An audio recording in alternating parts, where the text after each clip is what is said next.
இயேசு வருகிறார். இயேசு உங்களை நேசிக்கிறார். இயேசு உங்கள் அனைவருக்காக தம்முடைய ஜீவனை இந்த உலகத்திற்காக பலியாக கொடுத்தார். அவர் ஒருவரே மெய்யான தேவன். நம்மளுடைய பாவங்களை மன்னிக்கிறார். நமக்கு ஒரு புது வாழ்வை தருகிறார். மன சாந்தியான வாழ்வை தருகிறார்.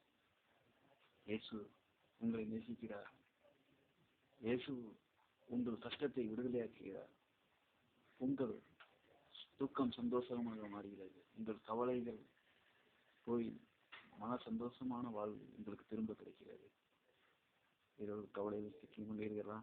ஏதோ ஒரு பிரச்சனையில் சிக்கின்றீர்களா? ஏசப்பாவிடம் சொல்லுங்கள். உங்கள் மனக்கதவை தட்டுகிறார். இதோ உங்கள் வீடு தேடி வருகிறார். யூடியூப் மூலமாக பல மெசேஜ்களை பார்த்து பயனடைகிறார். இயேசு ஒருவரே மெய்யான தேவன். அவரை இடம் விண்ணப்பம் பண்ணுங்கள். உங்களுக்கு சமாதானம் கிடைப்பதாக. ஆமென். அல்லேலூயா.